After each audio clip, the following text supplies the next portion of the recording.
In today's world, there are photographs everywhere. Web pages on the internet, magazines full of fashion and film stars, newspapers full of photos of war and sport, places and people from other lands.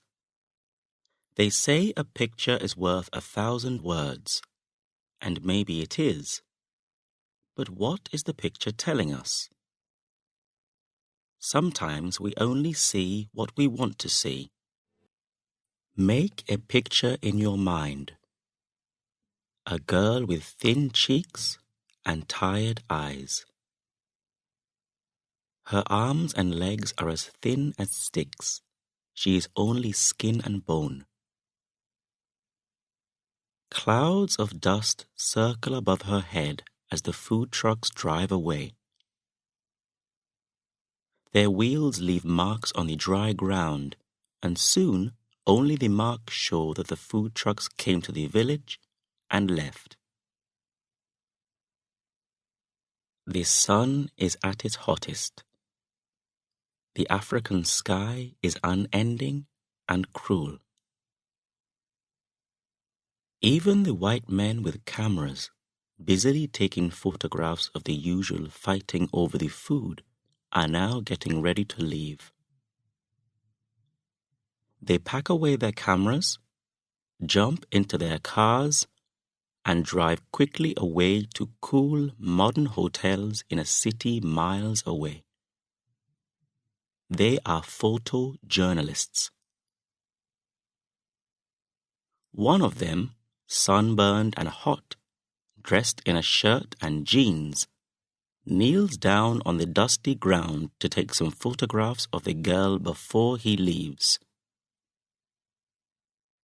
In the pocket of his shirt is a protein bar, soft from the sun, uneaten, untouched, forgotten. He doesn't stop to think about the uneaten bar in his pocket and the starving girl. He is only one man. What can one man do in a world where life is cruel, and governments cannot or will not help their people? And who wants to stay in a place like this, with its dirt and its terrible smells, if they can drive away from it? The girl caught the photographer's eye. She was in the middle of a group of boys, fighting just as strongly as they were, when the food trucks arrived. But she was pushed down and fell under the boys' feet. The boys stepped all over her, and when she could move again, the bags of rice were all gone. She stayed there, red-eyed, moving her fingers slowly over the dusty ground. The journalist takes his last photo, returns to America with his bag full of films.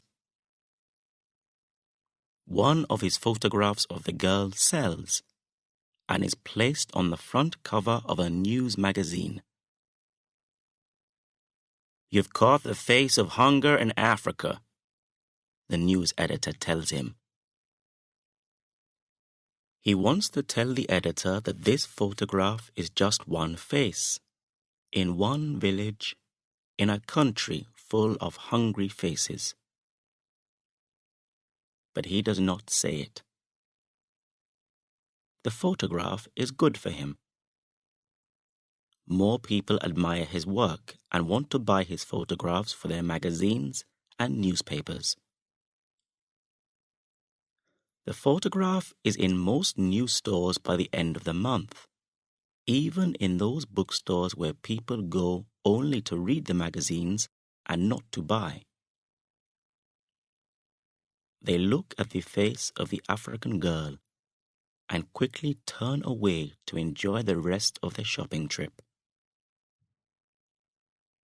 But the girl's picture stays in their minds.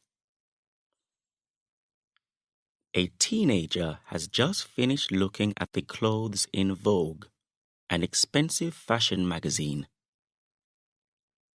She sees the photograph under the heading Starving Africa. Her parents are from Africa. She herself was born and schooled in America, watching American TV, American films, and has never traveled out of America. She is uncomfortable with photographs like these.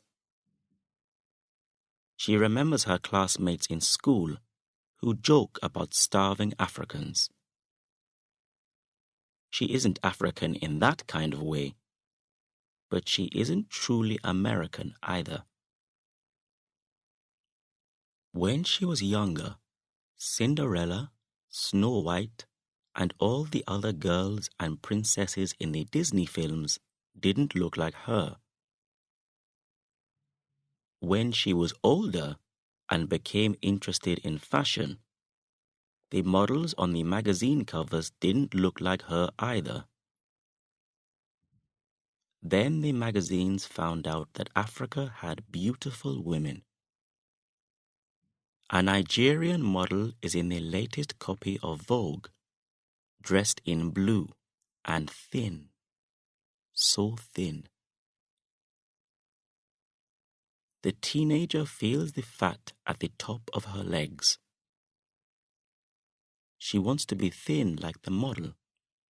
She wants to wear jeans that are like a second skin. She wants a photograph of herself with cool, unsmiling eyes like the Nigerian model. She is careful about what she eats.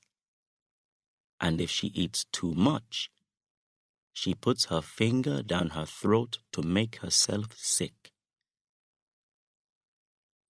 Why does our world have people who starve and people who decide to starve themselves? It doesn't matter why.